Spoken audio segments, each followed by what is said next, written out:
8:08, estamos de nuevo en el programa No Hay Derecho y esta vez estamos con Fernando Villarán, que como muchos de ustedes deben saber, él ha sido ministro de Trabajo y acaba de publicar un libro realmente importante que le ha puesto el sugerente título de La picadura del escorpión, ¿no es cierto? Y que su presentación será el jueves 13 de septiembre a las 7:30 de la noche en el auditorio de Petroperú. Muy buenos días, Fernando, muchas gracias por venir. Hola, Ernesto, encantado de estar nuevamente en su programa. Efectivamente, la presentación estuvo muy buena. Hubo mucha gente en el auditorio de Petroperú. Y ya está disponible en las librerías, digamos, ¿no? O sea que ayer hice una presentación adicional en la Universidad Católica, mañana voy a hacer en la Universidad Cayetano Heredia, y en fin, tenemos un programa de difusión porque creemos que este libro va a ser importante en el mundo académico, pero también para las personas, ¿no? En realidad está escrito en un lenguaje sencillo para el público más amplio posible.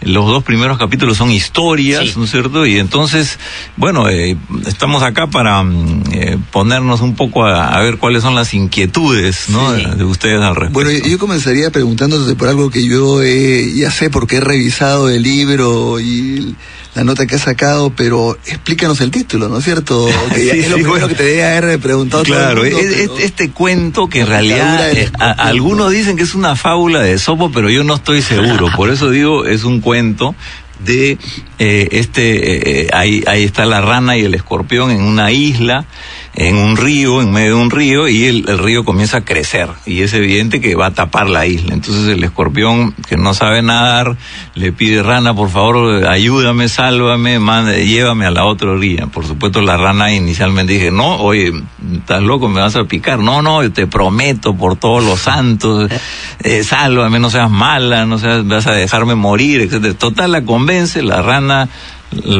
lleva al escorpión a la orilla, y una vez que ya han llegado a la orilla, el escorpión la pica, digamos, ¿no es cierto? Y por eso la picadura. Sí. Ahora, este libro trata de la crisis en Estados Unidos que se inició, ¿no es cierto?, en el año 2008 y que generó todos estos efectos. Correcto. Que hasta ahora no terminan, ¿no? Y que uno se pregunta cómo en una potencia como Estados Unidos, aparentemente la principal o de las más importantes, tan solvente y todo, de pronto se produce esta crisis financiera que tiene efectos además en todo el mundo. A ver, el libro tiene la virtud además de estar expuesto de una manera que se puede entender fácilmente, ¿no? Esa es la idea. Y efectivamente uno se sorprende como la primera potencia mundial, al cual todo el mundo pues reconoce muchos méritos y no ha llegado a ese lugar por gusto, fue ya no la, digamos, víctima, sino la causante de esta crisis. O sea, la más grave en 1929. Eso también es muy importante, ¿no? Y en el libro se explica claramente que los causantes fueron el sector financiero. Por eso es que el escorpión han sido los bancos de inversión que generaron la crisis, que fueron a pedirle ayuda al Estado. El Estado los salvó, pero resulta que ahora esos bancos y la ideología que ellos representan están culpando nuevamente al Estado de ser digamos... A ver, tú cuentas varios casos concretos, ¿no? ¿Cierto? Sobre bancos. No, además con una lógica de hablarle de todos los espacios, ¿no es cierto? Desde los directorios de las empresas, de los reguladores. Correcto. Digamos, y es una crítica, pues, a esta relación entre el Estado y el mercado, que justamente llevó a esta crisis. Que en realidad es un ejemplo, yo creo, del libro de texto en esta relación, porque el Estado prácticamente desapareció del sector financiero norteamericano. Esto ha sido un desmontaje de la regulación estatal que comenzó con el New Deal, ¿no es cierto?, de Roosevelt, ¿no? Y comenzaron a desmontar sistemáticamente todos los elementos de regulación.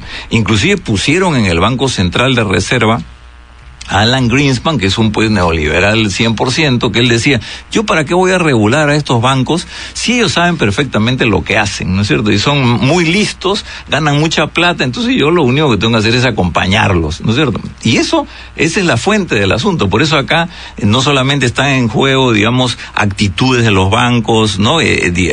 Cómo fueron más allá de lo ético, y también políticas públicas que fueron abandonadas, sino también una ideología, una manera de ver el mundo y decir, el que tiene plata es exitoso y ese hay que apoyarlo, haga lo que haga, digamos, ¿no? Entonces, se abandonó el Estado en el sector financiero y los bancos hicieron de las suyas, crearon estos instrumentos financieros, securities y derivatives, que los impulsaron, digamos, a nivel de todo el mundo. Y resulta que eran instrumentos financieros sin respaldo, tóxicos, ¿no? Y que le llamaron armas de destrucción masiva, ¿no? Ahora, 7 millones de personas sin empleo, 10% de personas que perdieron su casa. Su casa, ¿no? O sea, los efectos de la crisis han sido devastadores y bueno, todavía Estados Unidos no se recupera, además esta crisis afecta a todos los países del mundo y la situación europea es peor, ¿no es cierto? Pero originada acá. O sea, lo que pasa es que se ha cambiado la figura. Los que originaron la crisis fueron algunos bancos demasiado poderosos para quebrar, ¿no? Too big to fail, ¿no? Pero ahora resulta que el mundo se ha dado vuelta y los culpables son los estados de Grecia, España, ¿no? Pero ¿no? Fernando, cuéntanos con un cierto detenimiento un caso concreto de un banco, de una persona, lo que hizo, cuando se descubrió, que a mí me impresionó esto viendo, porque es muy puntual, no es una cuestión especulativa, no, justamente, sino claro, que se descubre de manera así, con pruebas, y además la persona se fuga, reconoce, Bueno, en realidad, como es un tema polémico, yo, bueno, me he cuidado de tener la máxima, el máximo respaldo, ¿no? En hechos, en documentos. He estado trabajando 3 años y medio, me he leído, no sé, más de 50 libros y artículos. Si digo 1500 me quedo corto, todos están ahí en mi computadora y este libro tiene 150 notas explicativas que están al final, por supuesto, para no cargar al lector, ¿no es cierto? Pero justamente porque son temas polémicos y entonces documento caso por caso. El caso ya más conocido y probablemente emblemático es el de Lehman Brothers. Su director, Dick Fuld, era llamado el gorila de Nueva York y a él le gustaba eso porque efectivamente era un tipo muy agresivo, muy ambicioso. Para él, pues, la codicia no era algo negativo, era, ¿no? Él seguía lo que dijo en esa película, ¿se acuerdan de Wall Street?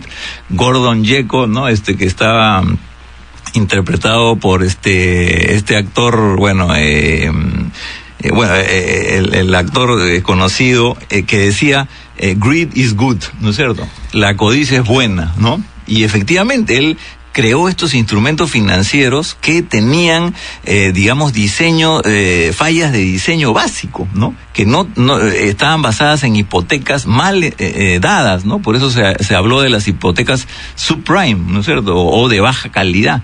Y él conscientemente creó los instrumentos, los, digamos, vendió no solamente a otros bancos, sino a, digamos, bolsas de valores en todo el mundo. O sea, inundó el mundo de estos instrumentos financieros. Por cada instrumento, por supuesto, ellos ganaban una comisión muy jugosa. Y efectivamente, el banco Lehman Brothers tuvo grandes utilidades durante muchos años, hasta que se descubrió que no valían nada, digamos, sus papeles, ¿no? Entonces, eso ha sido, digamos, el comportamiento no solamente de ellos, sino también de otros bancos de inversión. En otra dimensión es un poco como lo de Manrique y Correcto, ¿no? Claro. Evidentemente estamos hablando de otra dimensión. Es chauchilla, pero finalmente es una especie de pirámide que vas haciendo creer, ¿no? Es un poco eso. Bueno, yo justamente comienzo con la historia de Manrique porque hay el paralelo más directo, digamos, de Manrique es Bernard Madoff, ¿no? Sí, claro. Que fue otro, digamos, estafador. Él sí no era parte de los bancos de inversión, pero Bernard Madoff tuvo, digamos, una estafa, una pirámide, ¿no? igual a la de Manrique, y además es interesante porque en el caso de Manrique el dinero que él movió eran $500 millones y Bernard Madoff movió $50.000 millones, 100 veces más, pero esa es la relación entre la economía peruana y la norteamericana, 1-100, o sea, en realidad el impacto era el mismo, claro, de Manrique en el Perú y de Madoff allá. Ahora, la diferencia a favor del Perú fue que la Superintendencia de Banca y Seguros intervino a Manrique, o sea, paró la pirámide y evitó mayores desgracias. Y sin embargo, en Estados Unidos no intervino la Superintendencia, la SEC, sino que fueron sus hijos los que lo denunciaron después de estallada la crisis. Entonces, en realidad, si no hubiera habido la crisis de septiembre del 2008, probablemente Madoff seguiría siendo el rey de Wall Street. Él era, digamos, considerado un genio de las finanzas porque daba unos intereses altísimos, ¿no es cierto?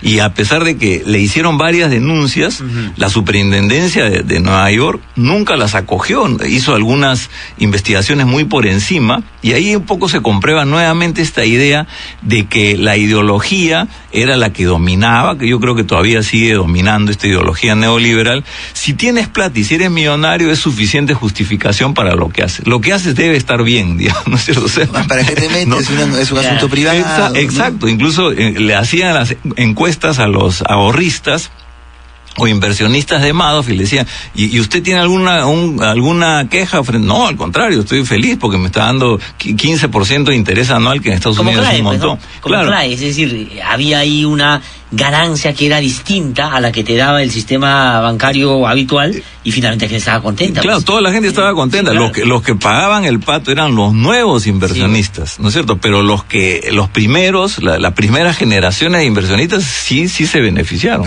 Pero Fernando, eso también es como ocurrió acá en CLAE. Si tú sabes que te están dando intereses mucho más altos, tú eres una persona que más o menos sabes, ¿no? Porque a la hora de meter su plata, averigua un poquito, ¿no es cierto? Claro, correcto. O sea, algo raro sospechabas y te hacías un poco de la vista gorda, ¿no? Que ha ocurrido en varias oportunidades con varios bancos acá y en todas partes del mundo, ¿no? Pero eso así comienzo con esa historia, una historia real de una persona que yo conozco, que quiero, mayor, que me consultó: Fernando, mis amigas están poniendo su plata en CLAE y están ganando mucho, ¿qué hago? Pongo, porque tenía sus ahorros, digamos, ¿no? Yo investigué y le dije, no la pongas, ¿no es cierto? Y no me hizo caso, y total.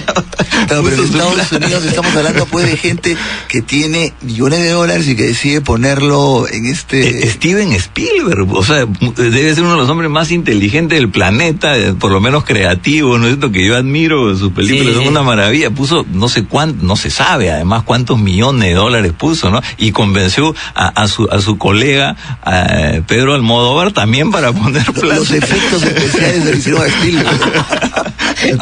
entonces mucha gente cae en esto, ¿no? Porque